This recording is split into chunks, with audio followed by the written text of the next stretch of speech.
between the police statements and the supporter statements that I've just read out the police statements. I will read you just a few extracts from some of the written statements. I'm afraid I can't, they have to be anonymous, but these are written statements that have been provided to us.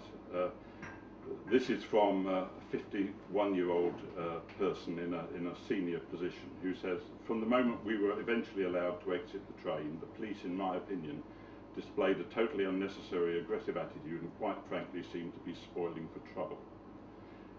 After a period of time, a line of police formed behind the Sunderland fans and started to very aggressively push them in the direction of the metro station, whilst at the same time their colleagues standing in front of the fans started to push them backwards."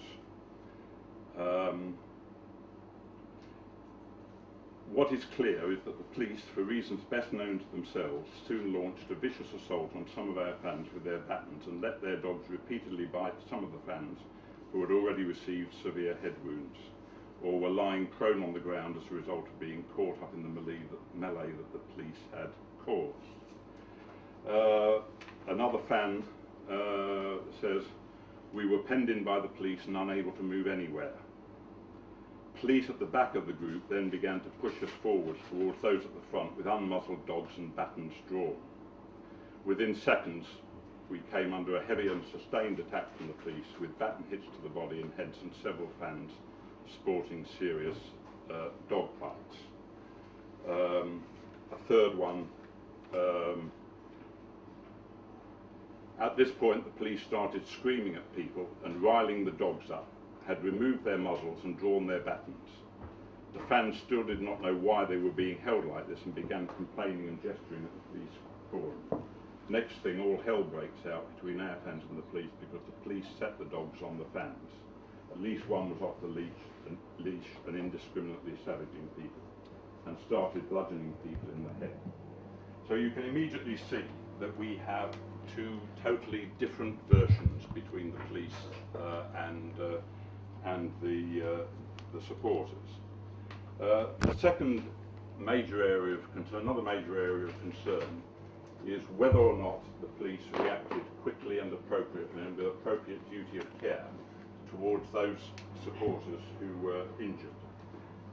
We have a statement from somebody who was a paramedic in the Territorial Army for 17 years, who said that he advised a police officer of the urgency of dealing with a spurting blood wound, was kept back by the police from administering him in first aid himself, was told by the police officer that he, the police officer, was a qualified first aider, but then he said that he couldn't do anything because he wasn't wearing gloves. That was one example. Another statement here is, this is in reference to one of the fans on the ground. "I think everybody there feared for his life," that's the fan on the ground, "and appealed to the police to get him medical attention. By my estimation, it took around 2 to 3 minutes for any officer to even look at him, as they again lashed out at fans with batons and allowed their dogs to attack once more." And a third statement on that point. The gentleman was apparently having some sort of a fit then. After some time went very still and was clearly unconscious. At that juncture, some fans were actually convinced that the gentleman had died, which was obviously an extremely distressing situation to be involved in for all concerned. To compound the issue, the police showed no inclination whatsoever for a considerable length of time to see if they could do anything to assist that gentleman. And as far as I'm aware, they did not even call for medical assistance within a reasonable time scale. So there is a subsequent issue of whether or not the police behaved appropriately towards people who had clearly suffered a serious injury. The Northumberland police then referred this matter quite correctly to the Independent Police Complaints Commission.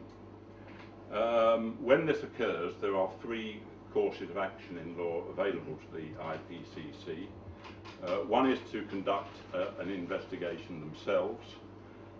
2 is to asked the police to conduct what they call a managed investigation. That's where it's done by the police, but what is done and how it's done and when it's done is managed by the IPCC.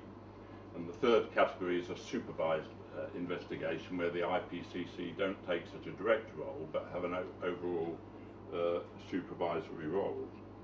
In our view, certainly one of the top two categories would be appropriate for this as a minimum. The IPCC have now issued a statement within the last few days which says that they have concluded their investigation. I think you may have seen this statement. They have completely exonerated the police and praised the courage of police officers. They have not interviewed any of the supporters whose statements I've referred to, or any of the other supporters or any other witnesses. In fact, I don't believe that they even know who they are. They've done this on the basis of what they say is conclusive video evidence. Now, there's a major issue about the process of the IPCC have undertaken. In our view, it's at best confusing and may well be illegal. Because what they've also said is that they're happy to hand it over to the Northumberland police for their investigation, and the IPCC will take no further involvement in it. On our understanding of the process, that is not an option that's open to them. It has to be one of those three categories of investigation which I outlined before. So we believe that the IPCC have not acted in accordance with proper procedures on this. But much more seriously, by totally exonerating the police without taking any witness statements, without interviewing any of the supporters involved, any of the injured supporters, any of the other people who witnessed the incident, but then saying they're happy for Northumberland police to investigate it, they have totally compromised and prejudiced any investigation that Northumberland police will now undertake. How could any supporter, or any member of the public for that matter, believe that any such investigation could now be a proper, thorough investigation when the IPCC have already said that they totally exonerate the police and find them blameless? So we think it's out of procedure, but much more seriously, it's compromised the subsequent investigation by the Northumberland police. In my view, it is a totally unprofessional response by Mr. Garland, the IPCC Commissioner concerned.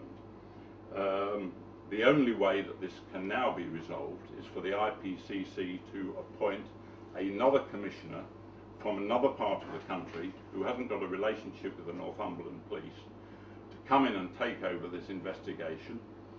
And if the IPCC decide not to do the investigation themselves and that it should be done by the police, for that investigation to be done by another police force from another part of the country and not the Northumberland police force. In my view, that is the only way in which there is any chance of there being a proper, impartial investigation, and one which will command the confidence of Sunderland supporters and members of the public. I also believe that Mr. Garland should resign because he has, in our view, acted out of procedure, but most seriously, as I say, in responding in the way that he has, he's totally compromised any possibility of a proper investigation by the Professional Standards Department of the Northumbria Police.